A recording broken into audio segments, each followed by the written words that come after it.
तो एक ही नाम के कई जातक होते हैं। हाँ। एक ही समय में कई बच्चे पैदा होते हैं। हाँ। तो क्या सबका भाग्य रत्न, पुण्य रत्न और जीवन रत्न एक ही जैसा होगा या फिर उसका कुछ अलग अलग जगह के हिसाब से चेंज होगा? हाँ, ये आपने बहुत ही उत्तम प्रश्न को आप हमारे समक्ष रखे हैं। दोस्तों, जीवन को 3 तरह के रत्न जो है प्रभावित करते हैं: भाग्य रत्न, जीवन रत्न और पुण्य रत्न। किसी भी जातक के जीवन में इन तीनों रत्न का बहुत बड़ा योगदान है। आइए जानते हैं कि इन तीनों रत्न का जीवन पर क्या काम है, कैसे वो जीवन को संगठित करता है या फिर जीवन को आगे बढ़ाने में मदद करता है।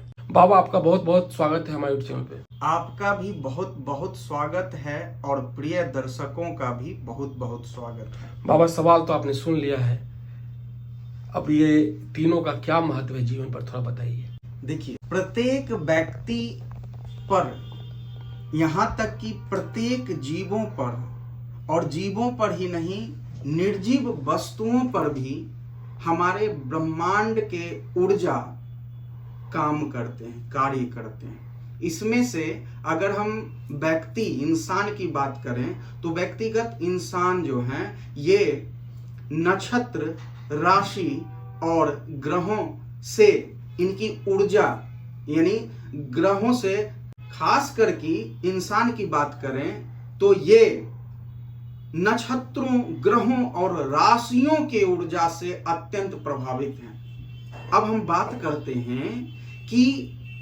ज्योतिष शास्त्र में रत्नों का किस तरह से प्रभाव। तो देखिए, वैदिक काल से, पौराणिक काल से ही रत्नों की विशेष महत्व है। रत्नों के प्रभाव हैं क्योंकि प्रकृति ने रत्नों में ही ये गुणवत्ता दिए हैं कि रत्न राशियों, नक्षत्रों और ग्रहों के ऊर्जा को अवशोषित करते हैं। ये गुण और ये गुणवत्ता सिर्फ रत्न के पास है, जितने भी रत्न हैं। तो हमारे जीवन पे रत्नों का क्या प्रभाव है और उसका हम उपयोग कर किस तरीके से लाभ प्राप्त कर सकते हैं। देखिए, किसी भी व्यक्ति के कुंडली में 12 भाव होते हैं। इसमें से प्रथम भाव जीवन के होते हैं, पंचम भाव पुण्य के होते हैं और नवम भाव भाग्य के होते हैं। अर्थात प्रथम भाव के स्वामी का हमारे जीवन पे कैसा प्रभाव है, पंचम भाव के स्वामी का हमारे जीवन पे कैसा प्रभाव है और नवम भाव के स्वामी का हमारे जीवन पे कैसा प्रभाव है। तो सबसे पहले जानिए कि प्रथम भाव के स्वामी जो भी ग्रह होते हैं उसे लग्नेश बोलते हैं।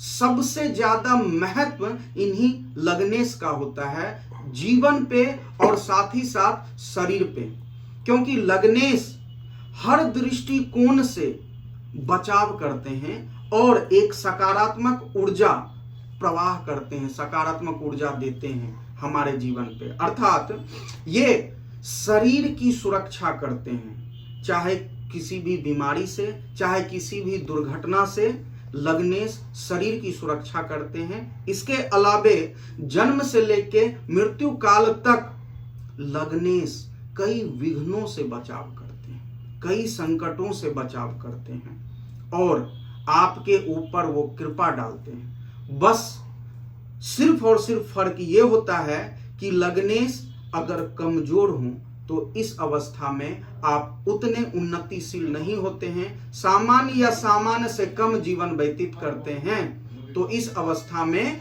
लग्नेश से संबंधित रत्न संपूर्ण जीवन आप सदैव पहनिए। दूसरे रत्न की बात करते हैं, वो है पुण्य रत्न। आपके पुण्य प्रताप से आप अपने जीवन में और पूर्व जन्म का आपका जो भी पुण्य हो वो भी इस जीवन में फलित होंगे, तो वो आपके भाग्य पे निर्भर करते हैं। अर्थात पंचम भाव के जो स्वामी होते हैं वो सबसे ज्यादा आपके पुण्य का क्या फल होगा इस जन्म में, भाग उस पुण्य के फल को तय करते हैं। साथ ही साथ पंचम भाव अत्यंत शुभ भाव होते हैं जो संतान पक्ष, विद्या पक्ष, प्रेम पक्ष, पाचन शक्ति, मंत्रणा इत्यादि क्षेत्रों में अत्यंत शुभ प्रभाव डालते हैं। तो पंचमेश से संबंधित रत्न को आप अवश्य धारण करें। अब बात करते हैं भाग्य रत्न की। तो नवम भाव के जो स्वामी होते हैं वो ग्रह हमारे जीवन पे किन क्षेत्रों में प्रभाव डालते हैं? तो सब कई तरह के कारक हैं, लेकिन उनमें से सबसे प्रथम और प्रधान जो है वो है भाग्य। अगर भाग्य आपके साथ नहीं देंगे तो भी आप जीवन में सफल इंसान नहीं बन पाइएगा। जो भी भाग्य में है, हो सकता है कि वो चीजें आपको प्राप्त ना हो भाग्य में होते हुए भी। अतः आप भाग्य से संबंधित रत्न को पहने और भागेश जो हैं, भाग्य के जो ग्रह हैं, उनको बलित करें। इससे आपका भाग्य पक्ष अत्यंत प्रबल होगा। इसीलिए जीवन रत्न, भाग्य रत्न और पुण्य रत्न अवश्य पहने, तब जाके आप अपने जीवन में संपूर्ण लाभ को प्राप्त करिए। कैसे पता करेगा कि जीवन रत्न कौन सा है, पुण्य रत्न कौन सा है, भाग्य रत्न कौन सा है? हम इस चीज की चर्चा इसी में किए हैं कि प्रथम जैसे कुंडली में 12 भाव होते हैं, जिसको हाउस बोलते हैं इंग्लिश में। नहीं, साधारण भाषा में जानना चाह रहे हैं। साधारण भाषा में जानिए कि प्रथम भाव के स्वामी, हम एक उदाहरण से समझाते हैं। अगर प्रथम भाव में 6 लिखा हुआ है तो 6 अर्थात कन्या राशि हुई। तो प्रथम भाव के स्वामी बुध हुए और बुध से संबंधित रत्न पन्ना हुए। तो प्रथम भाव के जो ग्रह होते हैं स्वामी, उनसे संबंधित रत्न जीवन रत्न होता है। पंचम भाव के जो स्वामी ग्रह हैं, उनसे संबंधित रत्न पुण्य रत्न होता है। और नवम भाव के स्वामी जो भी ग्रह हैं, उनसे संबंधित रत्न भाग्य रत्न होते हैं। एक ही नाम के कई जातक होते हैं। हाँ। एक ही समय में कई बच्चे पैदा होते हैं। हाँ। तो क्या सबका भाग्य रत्न, पुण्य रत्न और जीवन रत्न एक ही जैसा होगा या फिर उसका कुछ अलग अलग जगह के हिसाब से चेंज होगा? हाँ, ये आपने बहुत ही उत्तम प्रश्न को आप हमारे समक्ष रखे हैं। ये तय देखिए, सर्वप्रथम आपको एक बहुत छोटा सा तर्क देंगे कि हम मनुष्य में दोनों हाथों में 10 उंगलियां हैं। तो ये सामान्य सी बात हो गई, लेकिन ये कॉमन है। लेकिन क्या हर एक इंसान के जो उंगली के चिन्ह होते हैं, जिसको फिंगरप्रिंट होते हैं, क्या ये एक समान होती है? नहीं। तो इससे आपको आंसर मिल गया कि लग्न के अनुसार अगर हम रत्न को धारण करते हैं तो ये सामान्य सी बात हो गई। लेकिन अगर एक ग्रह है तो उसका प्रभाव 1 करोड़ इंसान पे 1 करोड़ जैसे भिन्न भिन्न तरह के फल प्राप्त होंगे। तो रत्न धारण कॉमन सी बात है कि प्रथम भाव यानी भाग्य रत्न, पुण्य रत्न और जीवन रत्न कई इंसानों के एक जैसे हो सकते हैं, क्योंकि ये लग्न से निर्धारण किए जाते हैं। और साथ ही साथ ग्रहों की अवस्थाओं को देखकर यह तय किया जाता है कि आप किस मात्रा में, यानी जिसको रत्ती बोलते हैं, जो भार होते हैं रत्न को, वो ग्रहों की स्थिति, ग्रहों के बलाबल के अनुसार बताया जाता है कि रत्न को कितने भार में पहना। तो इन सब चीजों में काफी बदलाव आएंगे। लेकिन रत्न एक और सा छोटा सा तर्क है, जैसे पन्ना अगर हम भी पहने हैं और पन्ना 10 लोग भी पहने हैं, तो वो पन्ना जरूरी नहीं है कि एक ही समान काम करे।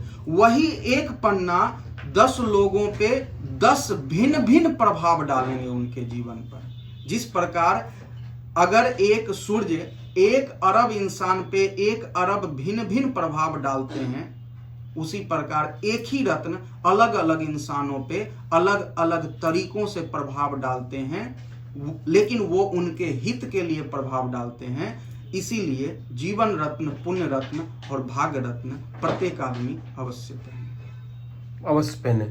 तो तीनों का कॉम्बिनेशन एक ही जैसा होता है? तीनों का कॉम्बिनेशन एक ही जैसे मतलब अनमैच नहीं होता है? अनमैच नहीं होता है। जैसे सूर्य युति में, अर्थात सूर्य के मित्र चंद्रमा, मंगल, गुरु हैं, उसी प्रकार शनि के मित्र राहु, केतु, बुध और शुक्र हैं। तो जिस प्रकार लग्न होते हैं उसी के अनुसार पंचम भाव और नवम भाव के स्वामी भी होते हैं, अर्थात मित्रवत ही होते हैं। इसलिए ये जो कॉम्बिनेशन है, मिलाप है, वो प्रथम भाव, पंचम भाव और नवम भाव इसी तरीके से प्रकृति के रूप से वो फिट है। चलिए, बहुत बहुत धन्यवाद ये संपूर्ण मतलब कि महत्वपूर्ण जानकारी देने के लिए। आप सबों का भी कल्याण हो। हर हर महादेव, जय शिव शंकर। तो आपने जान लिया कि भाग्य रत्न, जीवन रत्न और पुण्य रत्न क्या है। उम्मीद आपको ये वीडियो अच्छा लगा होगा। अच्छा लगा हो तो लाइक कीजिए, शेयर कीजिए, सब्सक्राइब कीजिए हमारे चैनल को। हम फिर मिलेंगे किसी और अपडेट के साथ। जय भारत, जय बिहार, जय हिंद।